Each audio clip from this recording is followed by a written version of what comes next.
আমাদের ক্লাস 9 এর প্রথম অধ্যায় ওটা শেষ হয়ে গেছে। আজকে আমরা দ্বিতীয় অধ্যায়ে যাব। প্রথম অধ্যায়ে আমরা কি পড়েছিলাম, যে পৃথিবীর আকৃতিটা কেমন, গোলক না অভিগত গোলক, হ্যাঁ না পৃথিবীর আকৃতি, এবং শেষ পর্যন্ত কী দাঁড়ালো, পৃথিবীর আকৃতি পৃথিবীর মতনই।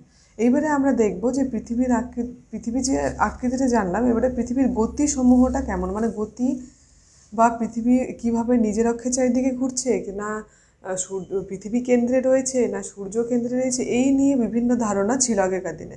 তো এখন তো আমরা জেনে গেছি যে পৃথিবী সূর্যের চারিদিকে ঘুরছে, পশ্চিম থেকে পূর্ব দিকে একটা নির্দিষ্ট দিনে, আবর্তন গতি, পরিক্রমণ গতি, এগুলো নিয়ে। কিন্তু এই ধারণাটা একদিনে কিন্তু আসেনি। বিভিন্ন ভূগোলবিদের আবিষ্কারের বা খোঁজের মাধ্যমে আমরা এই সিদ্ধান্তে উপনীত হতে পেরেছি। তো প্রথমে গ্রিক যুগে কিন্তু ধারণা ছিল যে পৃথিবী ছিল মাঝখানে, আর বাকি নক্ষত্রগুলো স্থির রয়েছে, এবং ওরা গ্রহ হিসেবে কিন্তু চাঁদ আর সূর্য এই দুটোকে কিন্তু গ্রহ হিসেবে ধরতো গ্রিকরা। তো সেই রকম প্রথমে দেখো আমি লিখেছি এই বিভিন্ন মতবাদ, বিভিন্ন লোক কিভাবে সেগুলো নিয়ে সৃষ্টি করেছে সেগুলো। ফার্স্টে আমি লিখেছি অ্যারিস্টটল। অ্যারিস্টটল কে ছিলেন? অ্যারিস্টটল একজন গ্রিক দার্শনিক ছিলেন।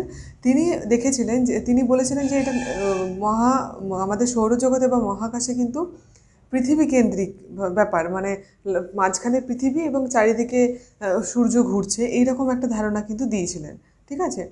এবং নেক্সট যিনি ছিলেন নিকোলাস কোপার্নিকাস। এটা আমি ডাবল স্টার দিচ্ছি কারণ এটা আমি আগের চ্যাপ্টারেও বলেছি। তো নিকোলাস কোপার্নিকাস কী করেছিলেন, তিনি মেনলি পোল্যান্ডের অধিবাসী ছিলেন এবং তিনি প্রথম সূর্যকেন্দ্রিক ধারণা দিয়েছিলেন। এই যে আমি লিখেছি প্রথম তিনি সূর্য, এই ডট ডট করা আছে মানে সূর্যকেন্দ্রিক ধারণা। তিনি প্রথম সূর্যকেন্দ্রিক ধারণা, মানে কি সূর্যকেন্দ্রিক, মানে সৌরজগতের কেন্দ্রে রয়েছে সূর্য আর তার চারিপাশে বিভিন্ন গ্রহগুলি সূর্যের চারিদিকে নির্দিষ্ট কক্ষপথে ঘুরছে। ঠিক আছে। এখানে তিনি মহাবিশ্ব সম্পর্কে অনেক ধারণাও দিয়েছিলেন। তিনি বলেছিলেন সূর্যের নিকটে বিভিন্ন যে গ্রহগুলো পরপর রয়েছে সেই সম্পর্কেও তিনি অনেক কথাবার্তা বলেছিলেন এখানে। তো এই বিভিন্ন নির্দিষ্ট পথে আবর্তন আর পরিক্রমের ধারণা তিনি প্রথম কিন্তু দিতে পেরেছিলেন, নিকোলাস কোপার্নিকাস। তারপর এনার আবিষ্কারের পর থেকে বিভিন্ন আরও যেসব ভূগোলবিদ বা দার্শনিকরা আছেন তারাও এনার মতবাদকে সমর্থন করেছিল, যেমন জোহান্স কোপার্নিকাস। এরপরেই যার নাম লিখেছি জোহান্স কোপার্নিকাস। ইনি কিন্তু কোপার্নিকাসের যে ধারণা ছিল, মানে সূর্যকেন্দ্রিক ধারণা, সেটা কিন্তু অ্যাকসেপ্ট করেছিলেন বা সমর্থন করেছিলেন, এবং তিনি বলেছিলেন যে গ্রহগুলি, মানে যে সমস্ত গ্রহগুলি কিন্তু উপবৃত্তাকার কক্ষপথে ঘুরছে। ঠিক আছে। দেখো আমি লিখেছি উপবৃত্তাকার কক্ষপথের কেন্দ্রে রয়েছে সূর্য, মানে সূর্যের চারিদিকে উপবৃত্তাকার কক্ষপথে কিন্তু গ্রহগুলো ঘুরছে। এবং তারপরে আছে গ্যালিলি। এটা আমাদের নামটা খুবই পরিচিত, সরি। তিনি এখানে বলেছিলেন যে তিনি কে ছিলেন, তিনি বিখ্যাত পদার্থবিদ ছিলেন এবং গণিতজ্ঞ ছিলেন, এবং তিনি প্রথম টেলিস্কোপের সাহায্যে কিন্তু পর্যবেক্ষণ করে বলেছিলেন যে সূর্য সত্যি মাঝখানে আছে এবং গ্রহগুলি তার চারপাশে ঘুরছে, এবং কোপার্নিকাসের যে ধারণা অর্থাৎ সূর্যকেন্দ্রিক ধারণাকে সমর্থন করেছিল। এখানে একটা এই যে টার্ম আছে টেলিস্কোপ, এই টেলিস্কোপটা কিন্তু এখানে দিতে, যে টেলিস্কোপের সাহায্যে সূর্যকেন্দ্রিক ধারণা কে বলেছিলেন। উনি কিন্তু টেলিস্কোপ মানে কি, দূরের জিনিস দেখা যায়, মহাকাশের বিভিন্ন নক্ষত্রগুলি দেখা যায়, সেটা হচ্ছে টেলিস্কোপ। তো টেলিস্কোপের সাহায্যে উনি কিন্তু প্রথম এই ধারণাগুলো দিতে পেরেছিলেন। তবে যখন তিনি এই আবিষ্কারটা করেছিলেন তখন অনেকেই তাকে মানে মানতে পারেননি। ওনাকে অনেক দুর্ভোগও পোহাতে হয়েছিল, এই কারণে অনেক অত্যাচার সহ্য করতে হয়েছিল। ইভেন রোমান দেশের যে ক্যাথলিক চার্চ ছিল তার উপর অনেক শাস্তি দেওয়া হয়েছিল, দণ্ডাদেশ দেওয়া হয়েছিল। তো অনেক পরে গ্যালিলিওর মত সমর্থিত হতে অনেক সময় লেগে যায়। পরে তার সত্যটাকে স্বীকার করে নেওয়া হয়েছিল, প্রথম দিকে কিন্তু স্বীকার করেনি। ওকে। তারপরে হচ্ছে আইজ্যাক নিউটন। এটা খুব পরিচিত নাম, আমাদের ইংল্যান্ডের পদার্থবিদ ছিলেন। তিনি আমাদের 3টি সূত্র দিয়েছেন যেটার ওপরেই এই বিশ্ব দাঁড়িয়ে আছে। তো তিনি একটা, আমি বই লিখেছি এখানে দেখো, প্রিন্সিপিয়া, এখানে বইটার নাম লিখেছি প্রিন্সিপিয়া, এটা ইম্পর্টেন্ট। প্রিন্সিপিয়া বইটি কার লেখা অনেক সময় দেয়। তো তিনি প্রিন্সিপিয়া বইতে তিনি অনেক কিছু ব্যাখ্যা করেছিলেন এই মহাজগতের। তো সেখানে 3টে সূত্রের কথা বলেছিলেন, আমরা সবাই জানি। প্রথম সূত্র যেটা, সেটা হচ্ছে প্রতিটা বস্তু একে অপরকে আকর্ষণ করে। ওই প্রথম সূত্রের ভিত্তিতে তিনি বলেছিলেন যে আকর্ষণের প্রভাবেই কিন্তু, এই যে লিখেছি এখানে, তিনি বলেছিলেন পরস্পর আকর্ষণের প্রভাবেই সূর্যের চারিদিকে পৃথিবী ঘুরছে। ঠিক আছে। এই পরস্পর আকর্ষণ মানে হচ্ছে, এটা প্রথম সূত্রটা, এটা হচ্ছে প্রথম সূত্রের ফর্মুলাটা, তিনি প্রথম সূত্রের মাধ্যমে কিন্তু এই কথাটা বলেছিলেন। ঠিক আছে, এরপরে আমরা আবর্তন গতিতে চলে যাবো, আবর্তন এবং পরিক্রমণ গতি। এরপরে আমরা জানবো পৃথিবীর গতিসমূহকে কয়টি ভাগে ভাগ করা যায়। পৃথিবীর গতিকে দুইটি ভাগে ভাগ করা যায়।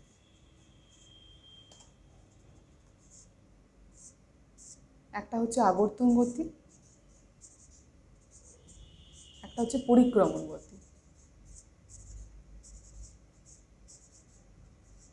আপাতত আমরা আবর্তন গতি সম্পর্কে জানবো। আবর্তন গতি জানতে গেলে আমাদেরকে জানতে হবে যে অক্ষ আর কক্ষের ধারণা। এটা আমি আগেও বলেছি, আবার বলে দিচ্ছি, প্রতিটা পদে পদে তোমাদের না ক্লাস 9-এ এটা লাগবে। ক্লাস 9 কেন, মানে অনেক আগে থেকেই লাগে এটা।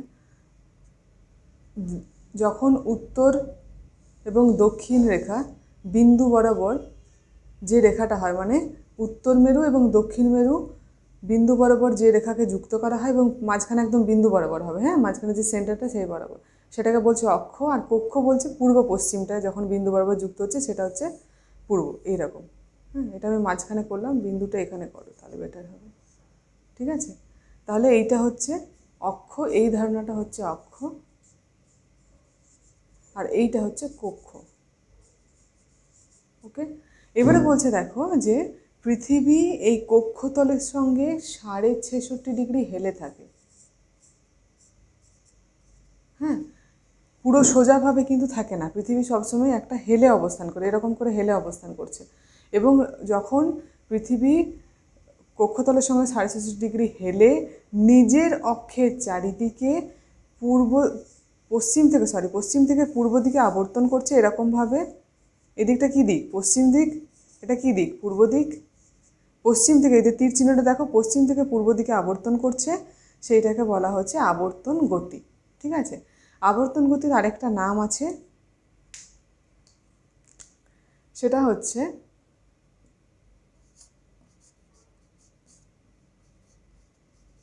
আহ্নিক গতি।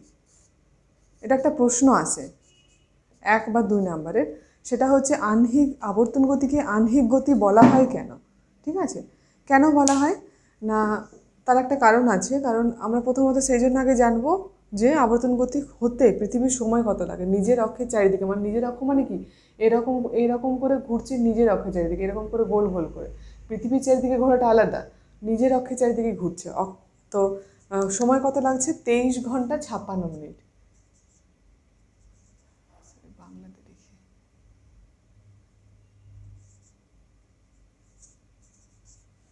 23 ঘন্টা 56 মিনিট সময় লাগছে। তো এটাকে আমরা যদি শর্টে ধরি তো 24 ঘন্টা বলবো, তাই না? 24 ঘন্টা মানে কি? একদিন। ঠিক আছে, এখানে আহ্নিক, এখান থেকে একটা শব্দ পাচ্ছি, সেটা বলা হয় অহ্ন। এটা মানে কি? এটা মানে হচ্ছে দিন। অহ্ন শব্দটা মানে হচ্ছে দিন। তাহলে যেহেতু পৃথিবীর আবর্তন গতির জন্য সময় লাগছে 23 ঘন্টা 56 মিনিট বা 24 ঘন্টা বা একদিন, প্রতিটা কথা লিখবে কিন্তু, ঠিক আছে?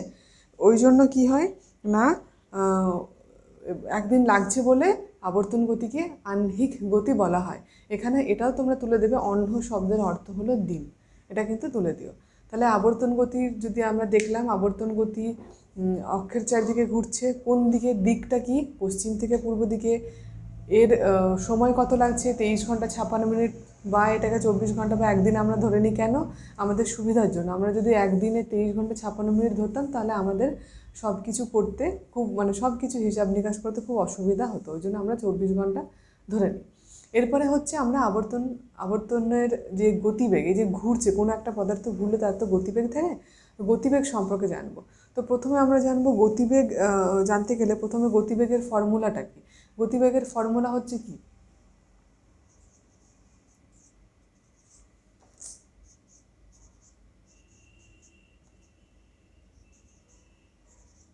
দূরত্ব বাই সময়।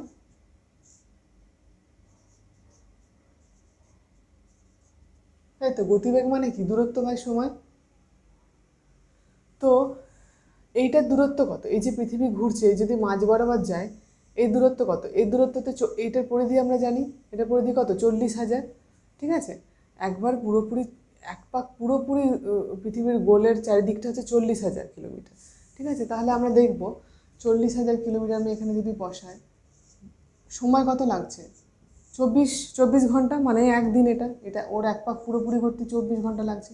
তাহলে এখান থেকে আমরা অ্যাপ্রক্সিমেটলি যদি ভাগ করি তাহলে বেরোবে, আমি এখানে লিখছি 1670, মোটামুটি 1670 কিলোমিটার পার ঘন্টা। ঠিক আছে, এটা ইউনিটটা লিখে নেবে, পার ঘন্টা, কিলোমিটার পার ঘন্টা, কিমি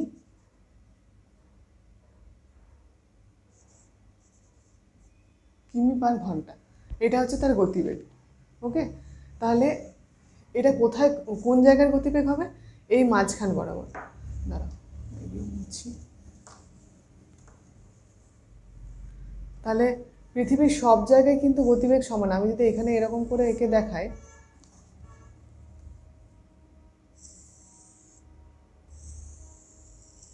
দেখো এইখান বরাবর ওর গতিবেগ কত হলো? 1670 কিলোমিটার। এবার আমি যদি এর ওপরে একটা রেখা টানি, এর ওপরে, এর পরিধি আর এর পরিধি কি সমান হবে? বা এইটার পরিধি, বা এইটার করলাম, এইটার করলাম, আর এই জায়গাটা, সব কিছুর পরিধি তো সমান হচ্ছে না এখানে, তাই না? যত ওপর দিকে পরিধিটা কমছে তার মানে কি দূরত্বটাও কমছে। এইটা যদি কমে তাহলে কি হবে? গতিবেগও কমবে। এবং আমি যদি সেইভাবে নিচের দিকেও যাই, এখানে যাও, এখানে যাও, এরকম করে নিচের দিকে যাও, দেখো এর পরিধিটা আস্তে আস্তে কিন্তু কমছে, তাই না?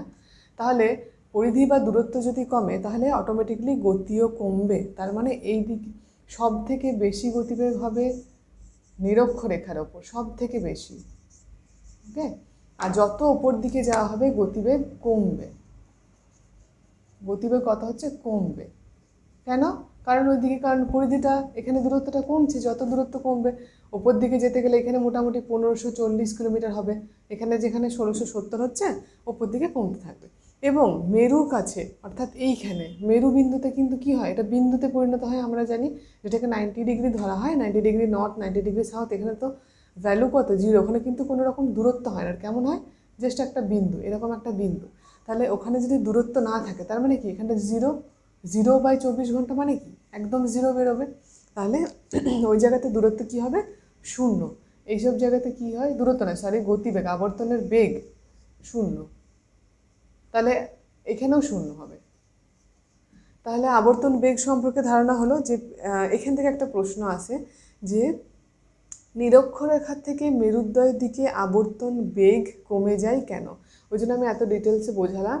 হ্যাঁ, এইখান থেকে 2 নম্বরে বা 3 নম্বরে একটা প্রশ্ন আসে যে নিরক্ষরেখা, মানে এখানটা নিরক্ষরেখা থেকে আবর্তনের বেগ মেরুদ্বয়ের দিকে, মেরুদ্বয় মানে কি, মানে এই দিকে, ওপর এবং নিচে দুদিকেই যত যাওয়া যাবে তত কমে যায় কেন? বা বলতে পারে নিরক্ষরেখায় আবর্তন বেগ বেশি হওয়া সত্ত্বেও 2 মেরুতে কেন 0 হয়, এরকমও দিতে পারে।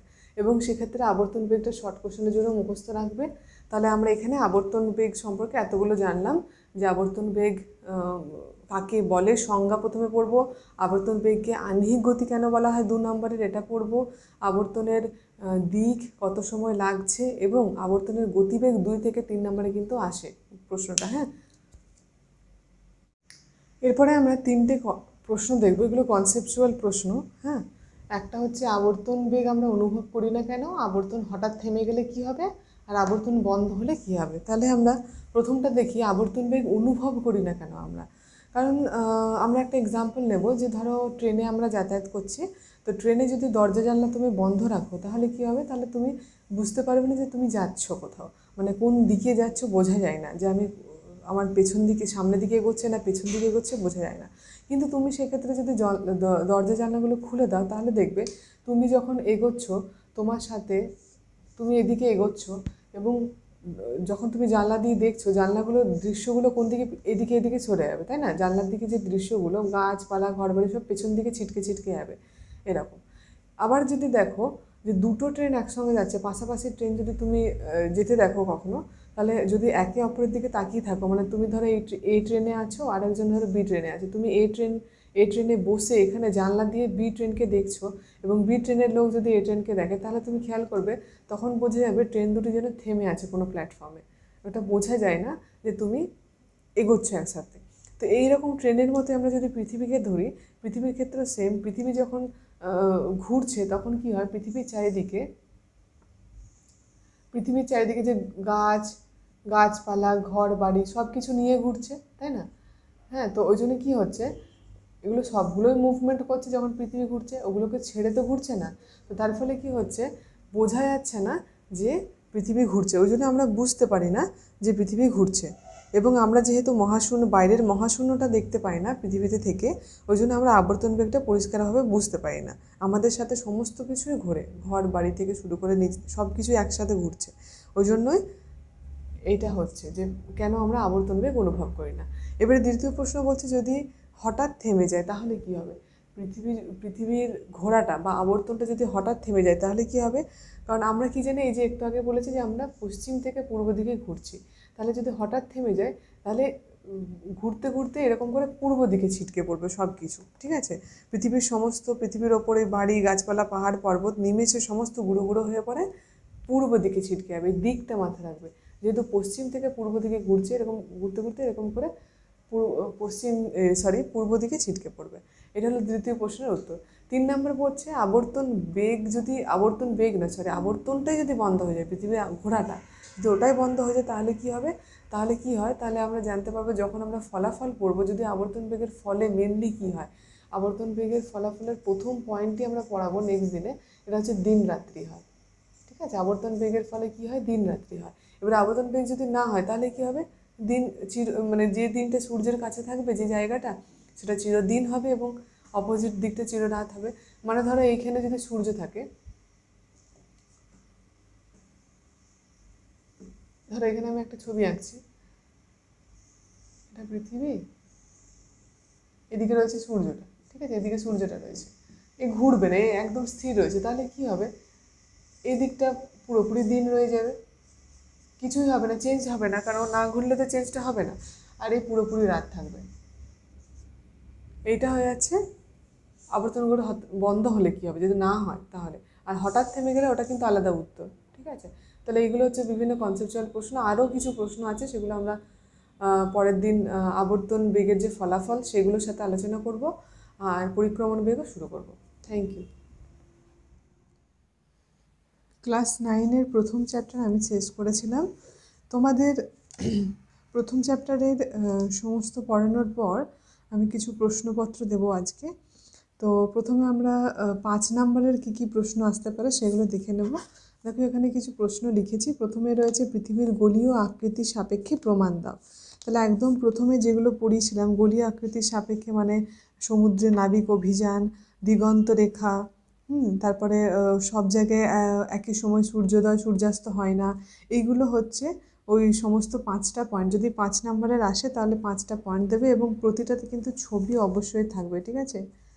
প্রতিটাতে ছবি, যেমন প্রথম পয়েন্ট যদি লেখো একই সময় সূর্যোদয় সূর্যাস্ত হয় না, সেই জন্য একটা ছবি দিও।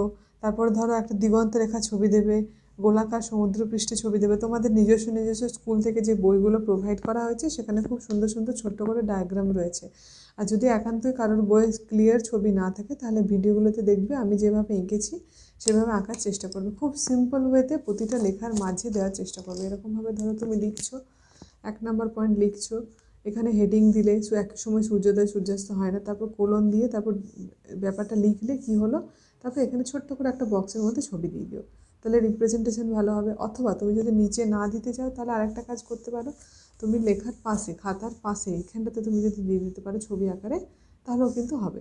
তুমি এখানে তারপর যতটা প্রয়োজন লিখলে, তাহলে রিপ্রেজেন্টেশনও ভালো হয় এবং লেখার মানটাও ভালো হয়। ছবি পড়লে অটোমেটিক্যালি 5-এ 5 পাবেই তুমি, এরকম ধরে রাখো, ঠিক আছে?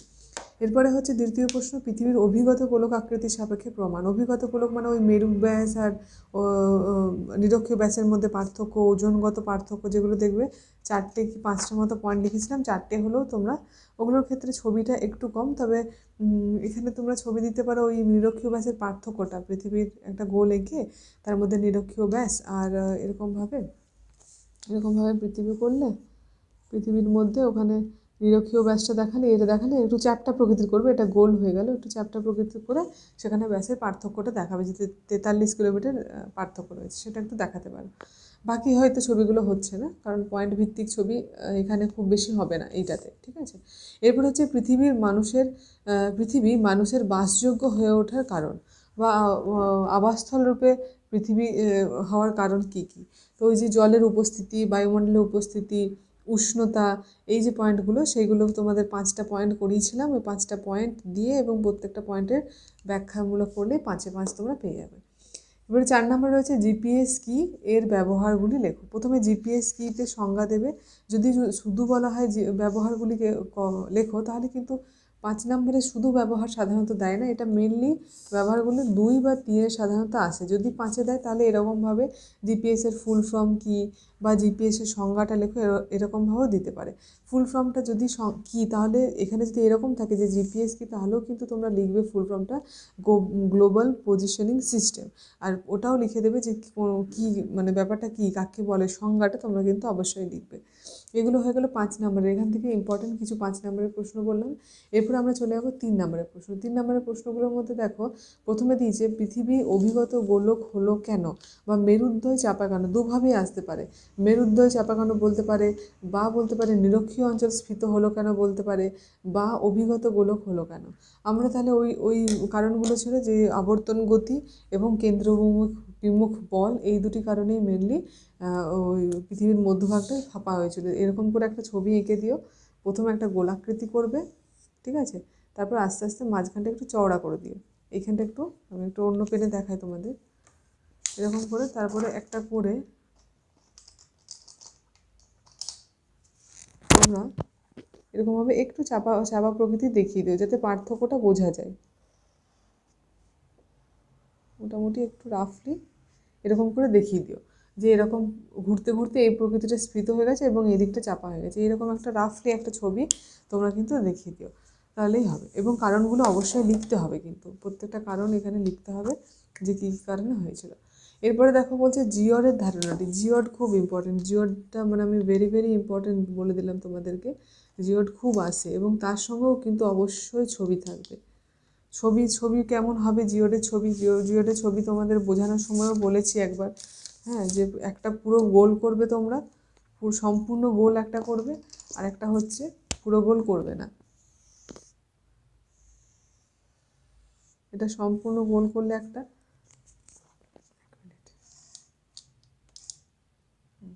আর একটা হচ্ছে সম্পূর্ণ গোল করবে না, মানে ধরো এরকম করে রাফলি কোথাও উঁচু কোথাও নিচু এরকমই। তো পৃথিবীর আকৃতি পৃথিবীর মতো এই কারণেই বলা হয়। এরকম করে একটা ছবি দেওয়ার চেষ্টা করবে, এরকম, ঠিক আছে?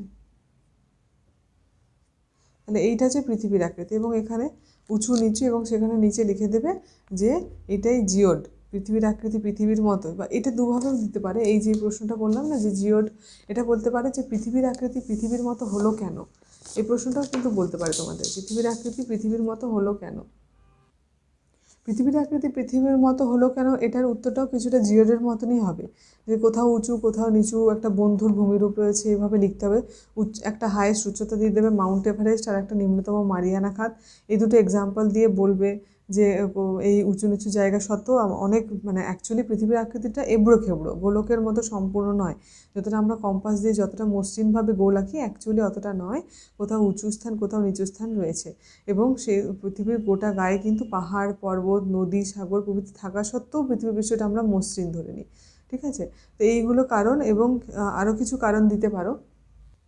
এভাবেও লিখতে পারো, আমি জাস্ট বলে দিচ্ছি যে কৃত্রিম উপগ্রহ থেকে কিছু কিছু ছবি পাঠানো হয়েছে সম্প্রতি। সেখান থেকে দেখা গেছে যে পৃথিবী পুরোপুরি গোল নয়। এটা 1 নম্বর পয়েন্ট লিখবে। পৃথিবীর ওপর নিচ কিছুটা চাপা আর মাঝ বরাবর কিছুটা ফোলা।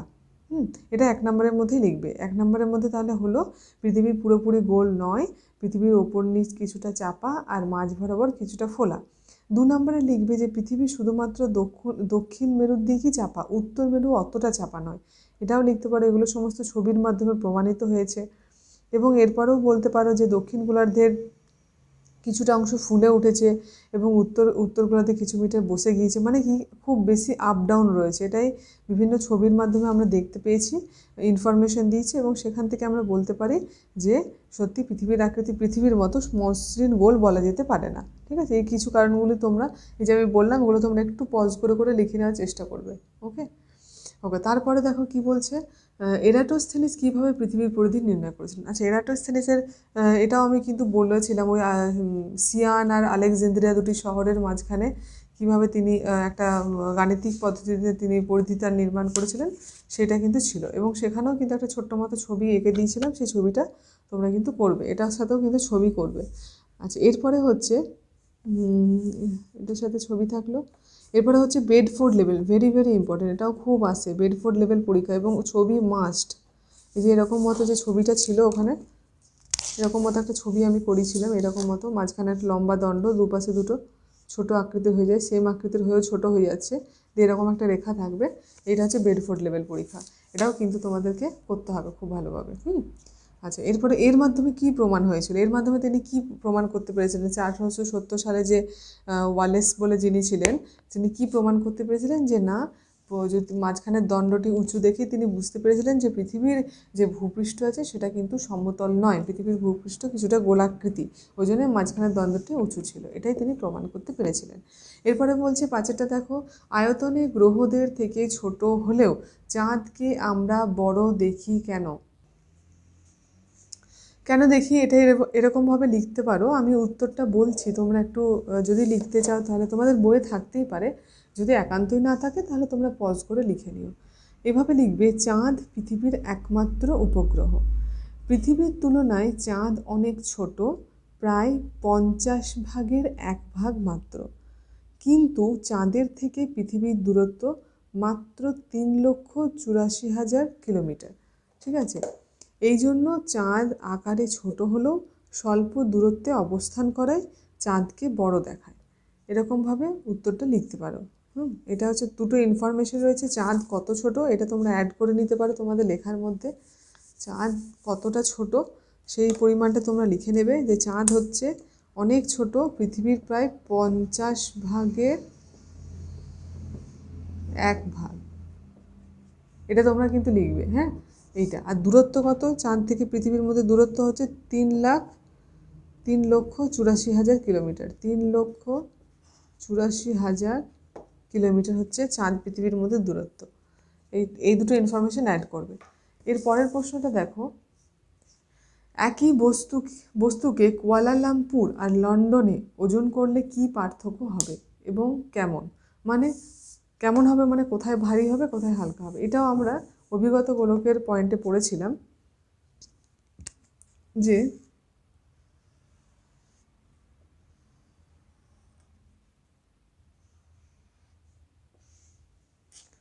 আচ্ছা, এই হচ্ছে কেন্দ্র,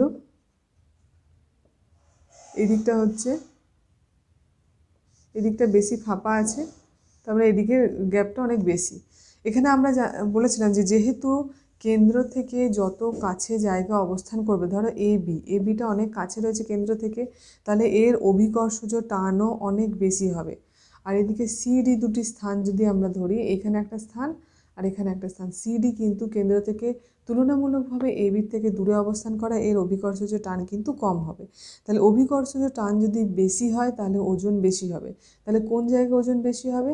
যেগুলো মেরু অঞ্চলের ওজন বেশি হবে, কারণ এর দূরত্বটা কম, অনেক কাছে অবস্থান করছে, তার মানে মেরু অঞ্চলের অবস্থান বেশি হবে, তাই তো? এবং দেখো এখানে বিতেও বেশি হবে ওজন, কারণ এটাও সামনে আছে, কিন্তু এই নিরক্ষীয় অঞ্চলে যেহেতু দূরে আছে বলে এখানে কিন্তু কম হবে, এই জায়গাতে কিন্তু কম হবে। হ্যাঁ, ওজনটা।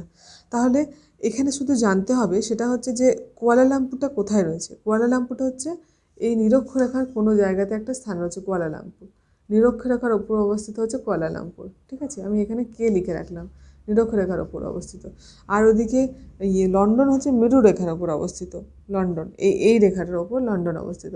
তাহলে কি হচ্ছে, তাহলে কোথায় ওজন বেশি হবে, ওজন কম হবে? তাহলে লন্ডনে ওজনটা বেশি হবে এবং কুয়ালালামপুরে ওজনটা কম হবে। কেন? কারণ এই কুয়ালালামপুর কেন্দ্র থেকে, পৃথিবীর কেন্দ্র থেকে অনেকটা দূরত্বে অবস্থান করছে, সেই জন্য কি হচ্ছে না, এখানে অভিকর্ষজের বল কম হওয়ায় বস্তুর ওজনও কম হচ্ছে।